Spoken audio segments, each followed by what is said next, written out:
الحمد للہ رب العالمین والصلاة والسلام علی سید الانبیاء والمرسلین اما بعد فاعوذ باللہ من الشیطان الرجیم بسم اللہ الرحمن الرحیم الصلاة والسلام علیک یا رسول اللہ وعلى آلك وأصحابك يا حبيب الله الصلاة والسلام عليك يا نبي الله وعلى آلك وأصحابك يا نور الله مصطفیٰ جان رحمت صلی اللہ تعالی علیہ وآلہ وسلم نے نماز کے بعد حمد و ثنا اور درود شریف پڑھنے والے سے فرمایا، دعا مانگ قبول کی جائے گی، سوال کر دیا جائے گا۔ صلو علی الحبیب صلی اللہ تعالی علی محمد صلی اللہ علیہ وسلم۔ حضرت سیدنا علامہ ابن حجر مکی شافعی رحمۃ اللہ تعالی علیہ نعمت الکبریٰ صفحہ 52 پر ولادت مصطفیٰ صلی اللہ تعالی علیہ وآلہ وسلم پر ہونے والے ایک ایمان افروز اور عقلوں کو حیران کر دینے والا واقعہ تحریر فرماتے ہیں کہ ایک شخص جس کا نام عامر یمینی تھا، اس کی ایک بیٹی تھی جو کولنج یعنی بڑی آنت کا درد، جذام یعنی سفید داغ وغیرہ کے امراض میں مبتلا ہونے کے ساتھ ساتھ چلنے پھرنے سے بھی معذور تھی۔ عامر کے پاس ایک بت تھا اور وہ اپنی بیٹی کو اس کے سامنے بٹھاتا اور بت سے کہتا، اگر تو شفا دے سکتا ہے تو میری بیٹی کو شفا دے۔ سالوں تک وہ یوں کہتا رہا مگر بت بنا رہتا۔ پتھر کا بت دے بھی کیا سکتا تھا۔ توفیق و عنایت کی ہوا چلی کہ ایک دن عامر اپنی بیوی سے کہنے لگا کہ ہم کب تک اس گونگے بہرے پتھر کو پوجتے رہیں گے جو نہ بولتا ہے نہ سنتا ہے؟ میں نہیں سمجھتا کہ ہم صحیح دین پر ہیں۔ اس کی بیوی نے کہا، ٹھیک ہے، پھر ہمیں ساتھ لے کر ہدایت کی تلاش کے لیے نکلو، شاید کہ ہمیں حق کی طرف کوئی رہنمائی مل جائے۔ دونوں میاں بیوی اپنے مکان کی چھت پر بیٹھے یہی گفتگو کر رہے تھے کہ اچانک انہوں نے دیکھا کہ ایک نور ہے جو سارے آسمان پر پھیلا ہوا ہے اور اس کی روشنی سے ساری دنیا چمک رہی ہے۔ اللہ پاک نے ان کی آنکھوں سے ظلمت یعنی اندھیرے کے پردے ہٹا دیے تاکہ وہ خواب غفلت سے جاگ جائیں۔ کیا دیکھتے ہیں کہ فرشتے صف باندھے ایک مکان کو گھیرے ہوئے ہیں، پہاڑ سجدہ کر رہے ہیں، زمین ٹھہری ہوئی ہے، درخت جھکے ہوئے ہیں، اور ایک کہنے والا کہہ رہا ہے، مبارک ہو، سچے اور آخری نبی صلی اللہ تعالی علیہ وآلہ وسلم پیدا ہو گئے ہیں۔ مبارک ہو کہ ختم المرسلین تشریف لے آئے، جناب رحمت للعالمین تشریف لے آئے۔ عامر نے اپنے بت کو دیکھا تو وہ اوندھے منہ زمین پر ذلیل و خوار پڑا تھا۔ عامر کی بیوی کہنے لگی، ذرا اس بت کو تو دیکھیے، کیسے سر نیچا کیے زمین پر پڑا ہے۔ اتنا سنتے ہی بت بول اٹھا، خبردار رہو، بڑی خبر ظاہر ہو گئی ہے۔ وہ پاک ذات پیدا ہو چکی ہے جو کائنات کو شرف و افتخار بخشے گی۔ آگاہ رہو، وہ آخری نبی صلی اللہ تعالی علیہ وآلہ وسلم جن کی آمد یعنی آنے کا ہر ایک کو انتظار تھا، جن سے شجر و حجر یعنی درخت اور پتھر باتیں کرتے گئے، وہ کہ جن کے اشارے سے چاند 2 ٹکڑے ہو گیا اور جو قبیلہ ربیہ اور مضر کے سردار ہوں گے ظاہر ہو چکے ہیں۔ یہ سن کر عامر کی بیوی نے کہا، تو سن رہی ہے؟ عامر نے اپنی بیوی سے کہا، تو سن رہی ہے کہ یہ پتھر کیا کہہ رہا ہے؟ بولی، اس سے پوچھئے۔ اس پیدا ہونے والے سعادت مند کا نام کیا ہے جن کے نور سے اللہ تبارک و تعالیٰ نے سارے جہان کو روشن فرما دیا ہے؟ عامر نے کہا، اے غیب سے آنے والی آواز، اس پتھر نے صرف آج ہی کی بات کی ہے، یہ تو بتاؤ اس کا نام کیا ہے؟ جواب دیا، ان کا نام نامی، اسم گرامی محمد صلی اللہ تعالیٰ علیہ وآلہ وسلم ہے، جو صاحب زمزم و صفا یعنی حضرت سیدنا اسماعیل علیہ السلام کے بیٹے ہیں۔ ان کی زمین تہامہ ہے اور ان کے دونوں کندھوں کے درمیان مہر نبوت ہے۔ وہ جب چلیں گے بادل ان پر سایہ کرے گا، نہیں بلکہ بادل ان سے سایہ حاصل کرے گا۔ اتنے میں عامر کی بیٹی جو بیمار تھی، جو کہ نیچے بے خبر سو رہی تھی، اپنے پاؤں پر چلتی ہوئی چھت پر آ گئی۔ عامر نے حیران ہوتے ہوئے کہا، اے میری بیٹی، تیری وہ تکلیف کہاں گئی جس میں تم مبتلا تھی اور جس نے تیرا جینا مشکل کر رکھا تھا؟ بیٹی نے جواب دیا، ابا جان، میں دنیا جہان سے بے خبر سو رہی تھی کہ میں نے اپنے سامنے نور کی تجلی دیکھی۔ میرے سامنے ایک بزرگ تشریف لائے، میں نے پوچھا، یہ نور کیسا ہے جو میں دیکھ رہی ہوں؟ تو یہ کون اور یہ بزرگ کون ہیں جن کے مبارک دانتوں کے نور نے مجھ پر سایہ کیا ہوا ہے؟ جواب آیا، یہ عدنان کے بیٹے کا نور ہے۔ حضرت عدنان رسول پاک صلی اللہ تعالیٰ علیہ وآلہ وسلم کے باپ دادوں میں سے ایک بزرگ ہیں جس سے کائنات پر نور ہو رہی ہے۔ ان کا نام نامی، اسم گرامی احمد و محمد ہے۔ فرما برداروں پر رحم، خطا کاروں سے درگزر فرمائیں گے۔ میں نے پوچھا، ان کا دین کیا ہے؟ جواب دیا، وہ دین حنیف یعنی سچے دین پر ہیں۔ میں نے پوچھا، وہ کس کی عبادت کرتے ہیں؟ جواب ملا، اللہ وحدہ لا شریک کی، یعنی اس اللہ پاک کی جو ایک اکیلا ہے، اس کا کوئی شریک نہیں۔ میں نے پوچھا، آپ کون ہیں؟ تو جواب ملا، میں ان فرشتوں میں سے ایک فرشتہ ہوں جسے نور محمدی کے اٹھانے کا شرف بخشا گیا ہے۔ میں نے عرض کی، کیا آپ میری اس تکلیف کو نہیں دیکھتے؟ فرشتے نے کہا، ہاں، تم نبی احمد صلی اللہ تعالیٰ علیہ وآلہ وسلم کے وسیلے سے دعا کرو۔ اللہ پاک نے فرمایا ہے، میں نے محبوب کی ذات میں اپنا راز و دلیل رکھی ہے، جو کوئی مجھ سے میرے محبوب کے وسیلے سے دعا کرے گا میں اس کی مشکل کو حل کر دوں گا، اور جنہوں نے میری نافرمانی کی ہے میں ان کے بارے میں قیامت کے دن اپنے حبیب صلی اللہ تعالیٰ علیہ وآلہ وسلم کو شفیع یعنی سفارش کرنے والا بناؤں گا۔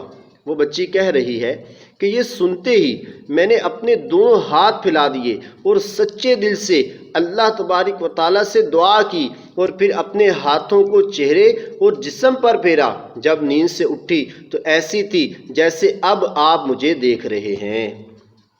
یہ سن کر عامر یمینی نے اپنی بیوی سے کہا، بے شک ہم نے اس مبارک ہستی کی عجیب و غریب نشانیاں دیکھی ہیں۔ میں ان کی محبت اور دیدار کے شوق میں جنگلوں اور دشوار گزار وادیوں کو طے کروں گا۔ چنانچہ عامر یمینی اور اس کے تمام گھر والے نور والے آقا صلی اللہ تعالیٰ علیہ وآلہ وسلم کی تلاش میں اٹھ کھڑے ہوئے اور مکہ مکرمہ کے سفر کا ارادہ کیا۔ سرزمین مکہ میں داخل ہو کر بی بی آمنہ رضی اللہ تعالیٰ عنہا کے مکان عالی شان کا پتہ پوچھ کر دروازے پر دستک دی۔ بی بی آمنہ خاتون رضی اللہ تعالیٰ عنہا نے آنے کا مقصد پوچھا تو انہوں نے عرض کی، ہمیں اپنے لخت جگر نور نظر کا نور برسانے والا چہرہ دکھا دیجئے، جس نے اپنی چمک دمک سے ساری دنیا کو چمکا دیا ہے، جن کے طفیل اللہ تبارک و تعالیٰ نے کائنات کو روشن فرما دیا ہے۔ حضرت بی بی آمنہ رضی اللہ تعالیٰ عنہا نے فرمایا، میں ابھی اپنا نور نظر یعنی اپنا پیارا پیارا بیٹا تمہیں نہیں دکھاؤں گی، کیونکہ مجھے یہودیوں کا ڈر ہے کہ کہیں وہ اس کو نقصان نہ پہنچا دیں، اور میں نہیں جانتی کہ تم کون لوگ ہو اور کہاں سے آئے ہو۔ عامر اور اس کے گھر والوں نے کہا، ہم نے تو اسی آخری نبی صلی اللہ تعالیٰ علیہ وآلہ وسلم کی محبت میں اپنے وطن اور اپنے دین یعنی باطل مذہب کو چھوڑا ہے کہ اس نور والی سرکار صلی اللہ تعالیٰ علیہ وآلہ وسلم کے دیدار سے اپنی آنکھوں کو روشن کریں، جن کے دربار میں حاضر ہونے والا کبھی ناکام و نامراد نہیں لوٹے گا۔ یہ سن کر بی بی آمنہ رضی اللہ تعالیٰ عنہ نے فرمایا، اچھا، اگر میرے پیارے بیٹے کے دیدار کے بغیر تمہارا گزارا نہیں تو جلدی نہ کرو، کچھ دیر ٹھہرو۔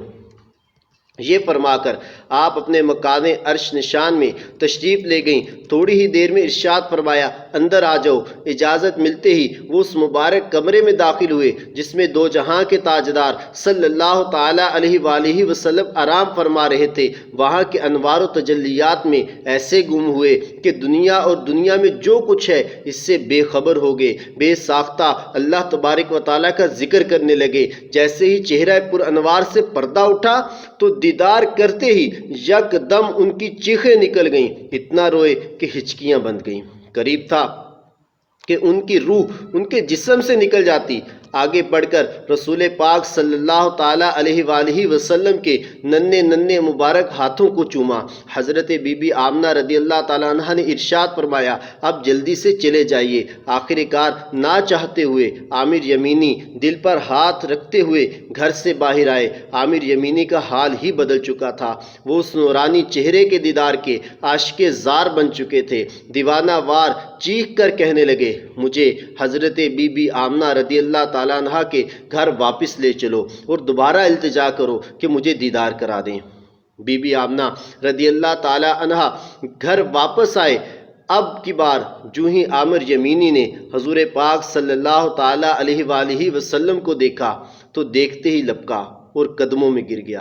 پھر ایک زوردار چیخ ماری اور اس کی روح ان کے ننھے ننھے قدموں پر قربان ہو گئی۔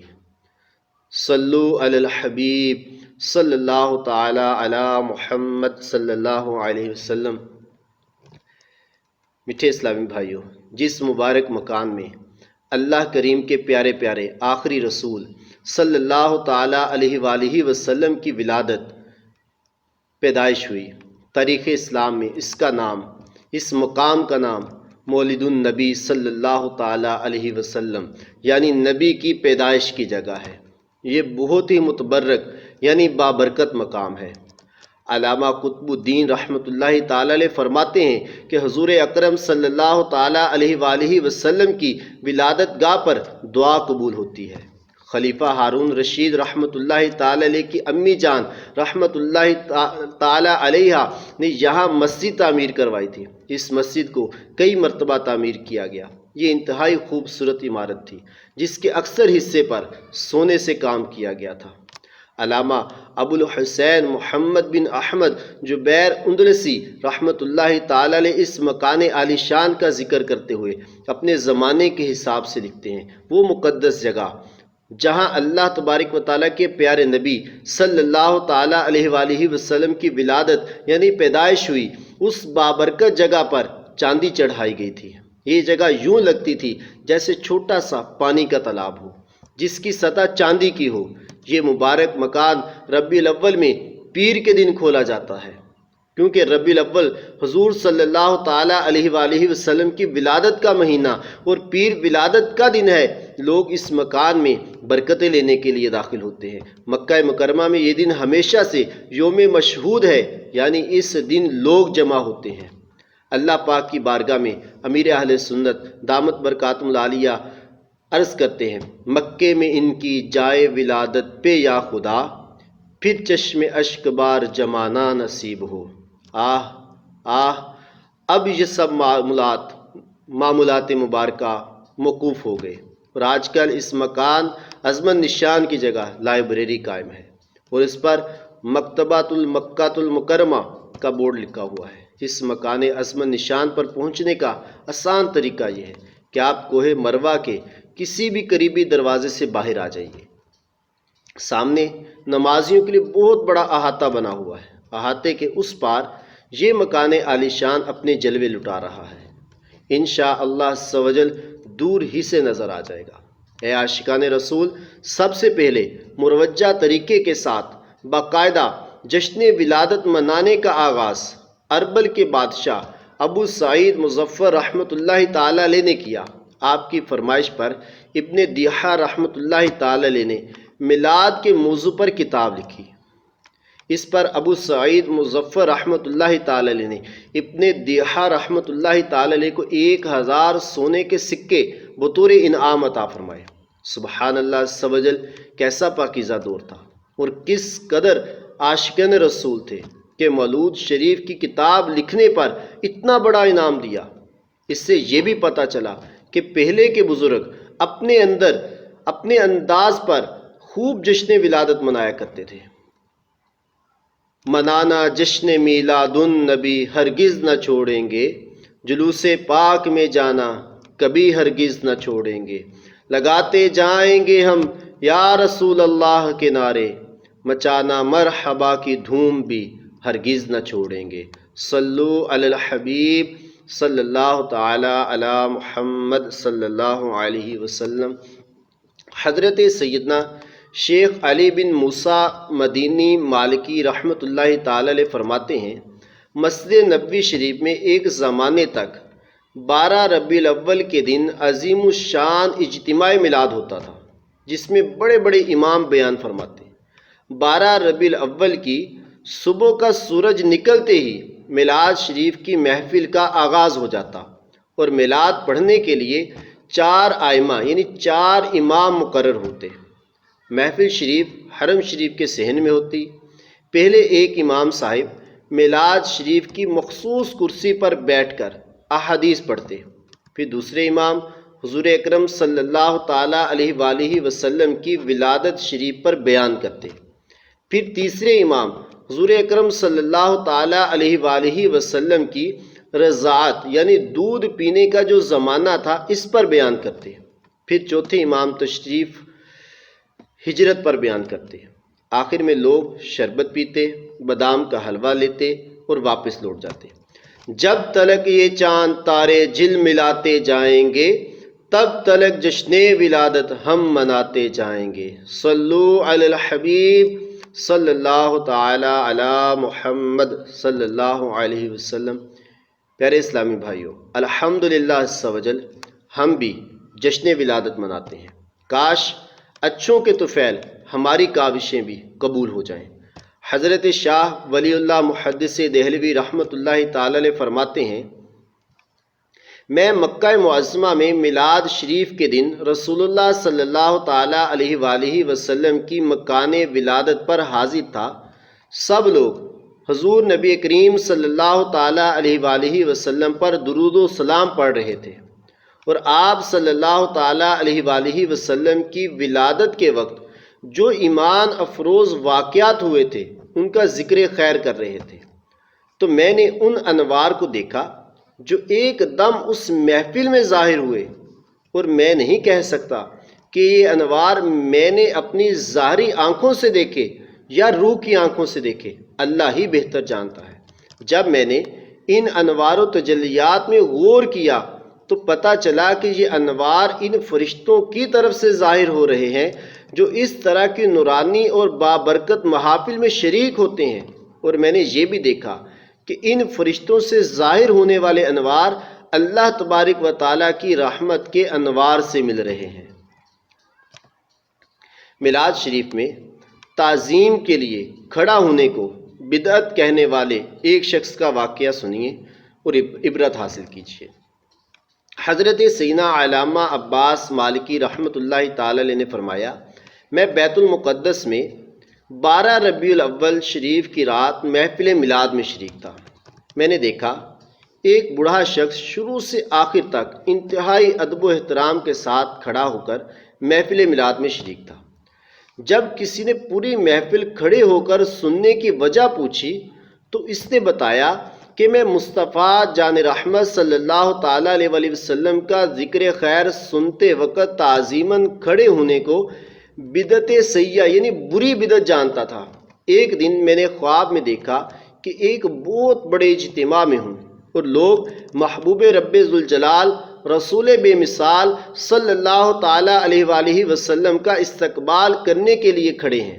جب آمد مصطفیٰ صلی اللہ تعالیٰ علیہ وآلہ وسلم ہوئی تو تمام لوگوں نے انتہائی ادب و احترام کے ساتھ حضور اکرم صلی اللہ تعالیٰ علیہ وآلہ وسلم کا استقبال کیا، مگر میں تعظیم کے لیے کھڑا نہیں ہوا۔ نبی پاک صلی اللہ تعالیٰ علیہ وآلہ وسلم نے فرمایا، تو اب کھڑا نہیں ہو سکے گا۔ جب آنکھ کھلی تو دیکھا کہ اب بھی بیٹھا ہوا ہوں۔ اسی پریشانی میں 1 سال گزر گیا مگر میں کھڑا نہ ہو سکا۔ بالآخر میں نے یہ منت مانی کہ اگر اللہ پاک مجھے اس مرض سے شفا دے دے تو میں محفل میلاد شروع سے آخر تک کھڑے ہو کر سنا کروں گا۔ اس منت کی برکت سے اللہ تبارک و تعالیٰ نے مجھے صحت عطا فرمائی۔ تو اب میرا یہ معمول بن گیا کہ اپنی منت کو پورا کرتے ہوئے سرکار مدینہ صلی اللہ تعالیٰ علیہ وآلہ وسلم کی تعظیم میں پوری محفل کھڑے ہو کر سنتا ہوں۔ اے عاشقان رسول، یہاں جو منت انہوں نے مانی یہ منت شرعی نہیں، منت عرفی تھی۔ منت عرفی کا پورا کرنا واجب نہیں ہوتا، لیکن اس طرح کی جو جائز منتیں مانی جاتی ہیں انہیں پورا کر دینا چاہیے کہ اسی میں بھلائی ہے۔ ماشاءاللہ انہوں نے منت مانی، اللہ تبارک و تعالیٰ نے انہیں شفا دے دی اور وہ محفل میلاد کھڑے ہو کر سنتے تھے۔ ایسا نہ ہو کہ جوش میں آ کر آپ سب بھی اسی طرح کی منت ماننے لگ جائیں، کیونکہ ساری محفل کھڑے ہو کر سننا سب کے بس میں نہیں ہوتا، اور اگر بڑا اجتماع ہو اور اس کے بیچ میں آپ کھڑے ہو جائیں تو اس سے پیچھے والوں کو پریشانی ہوگی اور بٹھانے کے لیے کھینچیں گے اور یوں مسائل بھی پیدا ہوں گے۔ میٹھے اسلامی بھائیوں، سوشل میڈیا کا زمانہ ہے۔ بعض نادان لوگ جو جشن ولادت نہیں مناتے طرح طرح کے وسوسے پھیلا کر عاشقان رسول کو اس نیک اور برکتوں والے کام سے روکنے کے مختلف انداز اختیار کرتے ہیں۔ یہ شیاطین الانس یعنی شیطانی آدمی گمراہ کرنے کی کوشش کرتے اور دلوں میں شکوک و شبہات ڈالتے ہیں۔ ائمہ دین فرمایا کرتے ہیں کہ شیطان جن سے سخت تر ہوتا ہے۔ اللہ تبارک و تعالیٰ کے آخری نبی محمد مدنی صلی اللہ تعالیٰ علیہ وآلہ وسلم نے حضرت سیدنا ابو ذر غفاری رضی اللہ تعالیٰ عنہ سے ارشاد فرمایا، اللہ کی پناہ مانگ شیطان آدمیوں اور شیطان جنوں کے شر سے۔ عرض کی، کیا آدمیوں میں بھی شیطان ہے؟ فرمایا ہاں۔ چنانچہ جتنے گمراہ اور بد مذہب ہیں وہ سب کے سب شیاطین الانس یعنی شیطان آدمیوں میں داخل ہیں، اور ابلیس کے ساتھ ساتھ ان کے شر سے بھی ہمیں پناہ مانگتے رہنا چاہیے۔ مگر افسوس بہت سے مسلمان ان سے خوب میل جول رکھتے ہیں اور ان کی گفتگو بھی خوب توجہ سے سنتے ہیں، ان کے مذہبی پروگراموں میں بھی شریک ہوتے ہیں، ان کا لیکچر بھی پڑھتے سنتے ہیں۔ یہی وجہ ہے کہ پھر اپنے دین سے ناواقفیت کی بنا پر شک و شبہے میں پڑ جاتے ہیں کہ آیا وہ صحیح ہے یا ہم، اور پھر بعض تو ان کے جال میں اس قدر پھنس جاتے ہیں کہ انہی کے گن گانے لگتے ہیں اور یہاں تک کہتے سنائی دیتے ہیں کہ یہ بھی تو صحیح کہہ رہے ہیں۔ امام اہل سنت مولانا شاہ امام احمد رضا خان رحمۃ الرحمن ایسوں سے بچنے کی تاکید کرتے ہوئے فرماتے ہیں، بھائیو تم اپنے نفع نقصان کو زیادہ جانتے ہو یا تمہارا رب تمہارے نبی کریم صلی اللہ تعالیٰ علیہ وسلم؟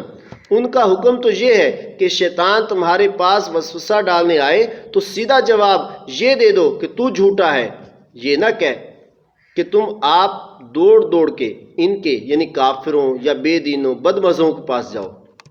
لوگ اپنی جہالت سے گمان کرتے ہیں کہ ہم اپنے دل میں مسلمان ہیں، ہم پر ان کا کیا اثر ہوگا، حالانکہ رسول پاک صلی اللہ تعالیٰ علیہ وسلم فرماتے ہیں جو دجال کی خبر سنے اس پر واجب ہے کہ اس سے دور بھاگے، کہ خدا کی قسم آدمی اس کے پاس جائے گا اور یہ خیال کرے گا کہ میں تو مسلمان ہوں، یعنی مجھے اس سے کیا نقصان پہنچے گا، وہاں اس کے دھوکوں میں پڑ کر اس کا پیرو یعنی پیروی کرنے والا ہو جائے گا۔